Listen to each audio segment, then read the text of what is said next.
वालेकुम रहमतुल्लाहि व बरकातुहू। उम्मीद है कि तमाम नाज़रीन की तबीयत बखैर व आफ़ियत होगी। अज़ीज़ दोस्तों, प्यारे भाइयों, हज़रत अनस बिन मालिक रज़ियल्लाहु ताला अन्हु इरशाद फरमाते हैं कि रसूलुल्लाह सल्लल्लाहु अलैहि वसल्लम ने इरशाद फरमाया, कुल्लु बनी आदम ख़त्ताऊन व खैरुल ख़त्ताऊन अत-तव्वाबून, कि तमाम आदम ज़ात गुनहगार है, लेकिन बेहतरीन गुनहगार वो शख्स है जो गुनाह करे और उस गुनाह पर शर्मिंदा होकर अल्लाह से माफ़ी मांग ले। ये सबसे बेहतरीन और अच्छा इंसान है।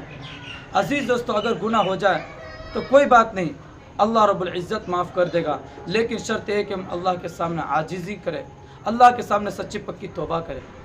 अज़ीज़ दोस्तों, प्यारे भाइयों, बनी इसराइल के अंदर एक कातिल था। जब अल्लाह के रसूल सल्लल्लाहु अलैहि वसल्लम इस वाक़े को बयान करते तो अल्लाह के रसूल सल्लल्लाहु अलैहि वसल्लम पूरे इन्हिमा के साथ इस वाक़े को बयान करते और सहाबा भी बड़े दिलचस्प के साथ इस वाक़े को सुनते। अज़ीज़ दोस्तों, प्यारे भाइयों, बनी इसराइल के एक कातिल है और वो बहुत ही ज़्यादा गुनहगार, बहुत ज़्यादा गुस्सा वाला, चोरी डकैती, बहुत बड़े फाहिश, बहुत बड़े गुनहगार थे। अज़ीज़ दोस्तों, प्यारे भाइयों, ये इतना इसके अंदर गुस्सा था कि थोड़ी थोड़ी बातों पर भी दूसरों को कत्ल कर दिया करता था, मार दिया करता था, हलाक कर दिया करता था। अज़ीज़ दोस्तों, प्यारे भाइयों, इसने इसी तरीके से कत्ल करते करते करते तकरीबन 99 आदमी को कत्ल कर दिया। कितने आदमी को? 99 यानी 99 आदमी को कत्ल कर दिया। फिर दिल में एहसास हुआ कि आखिर मैं एक अल्लाह का बंदा हूँ, अल्लाह के सामने मुझे खड़ा होना है, अल्लाह के सामने पूरी ज़िंदगी की बातें बताना है, सारी गुजारी अल्लाह, ज़िंदगी कार गुजारी अल्लाह के सामने देना है। अल्लाह का डर, अल्लाह का खौफ दिल में पैदा हुआ। लिहाजा वो लोगों से पूछता रहा कि मुझे कोई आबिद बताइए, कोई आलिम बताइए जिनसे मैं अपनी ज़िंदगी की बातें बताऊं और मुझे कोई रास्ता बताए जो अल्लाह मुझे माफ़ फरमा दे।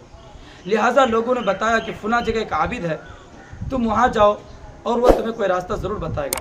लिहाजा वो बनी इसराइल का वो शख्स एक आबिद के पास गया।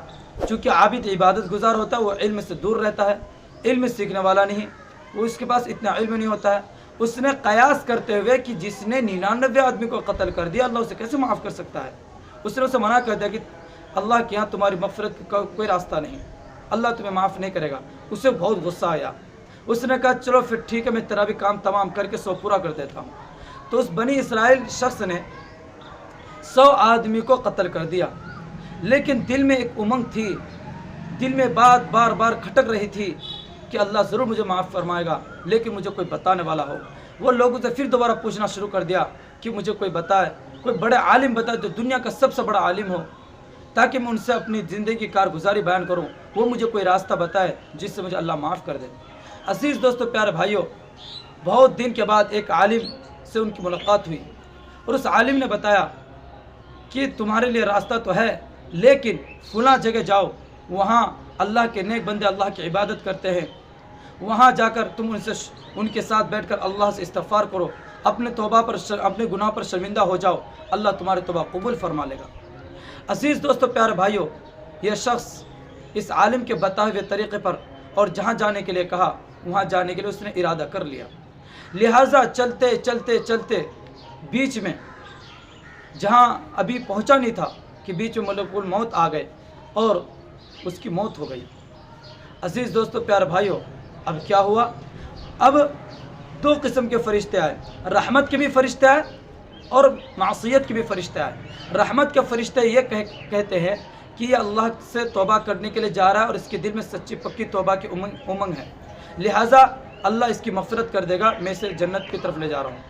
मासियत वाले फ़रिश्ते ये कह रहे हैं कि नहीं, इसने पूरी ज़िंदगी चोरी डकैती की है, लोगों को कत्ल किया है, इन्होंने बहुत ज़्यादा जुल्म किया है, लिहाजा इसे जहन्नम की तरफ मैं ले जाऊंगा।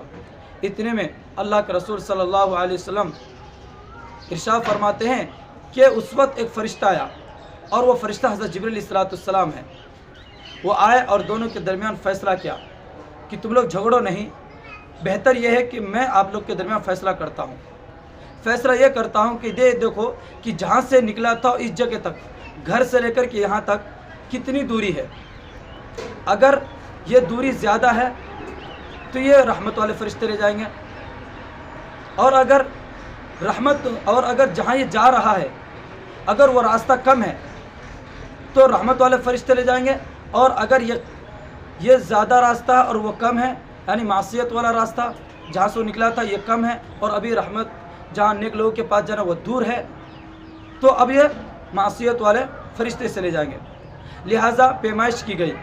पैमाइश करने पर जो मासियत वाला रास्ता है इस रास्ते से एक बालिश तक कम रहमत का रास्ता निकल गया, यानी करीब था कि वो रहमत के रास्ते पर जाने के लिए, यानी नेक लोगों के पास जाने के लिए। तो उस शख्स की अल्लाह रब्बुल इज़्ज़त ने मग़फ़िरत का ऐलान कर दिया और फरिश्ते खुश खुश उसे जन्नत की तरफ ले गए। अजीज़ दोस्तों, प्यारे भाइयों, देखो ये 100 आदमी को कत्ल किया और ना हक कत्ल किया, उसका ये आलम हुआ कि अल्लाह रब्बुल इज़्ज़त ने अपने नज़र करम से अपने दरिया रहमत से उसकी मग़फ़िरत फरमा दी। तो अजीज़ दोस्तों, हमने तो इतने आदमी को कत्ल नहीं किए, लेकिन अल्लाह हमें भी माफ़ करने के लिए है। लेकिन अजीज़ दोस्तों, हम अल्लाह से माफ़ी नहीं मांगते, हम अल्लाह के सामने नहीं गिड़गिड़ाते, हम दिल में उमंग भी नहीं करते।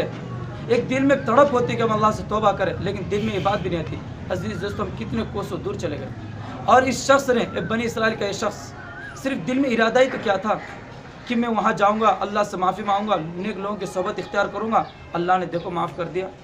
अजीज़ दोस्तों, आप इस वीडियो को देखने के बाद फ़ौरन अल्लाह से इस्तिग़फ़ार करें और सच्ची पक्की तौबा करें। अब तक जो ज़िंदगी जो आपने गुजार दी, अल्लाह माफ़ करे, लेकिन आइंदा जो ज़िंदगी आने वाली है इस ज़िंदगी को अपने दिल में अहद कर लो कि इंशाअल्लाह अल्लाह की वहदानियत और रसूल के तरीक़े पर चलाएंगे और अल्लाह के बताए हुए तरीक़े पर इंशाअल्लाह चलेंगे। अल्लाह रब्बुल इज़्ज़त सबसे पहले मुझे फिर आप तमाम नाज़रीन को इन चंद बातों पर अमल की तौफ़ीक़ अता फ़रमाएँ। आमीन। अस्सलामु अलैकुम व रहमतुल्लाह।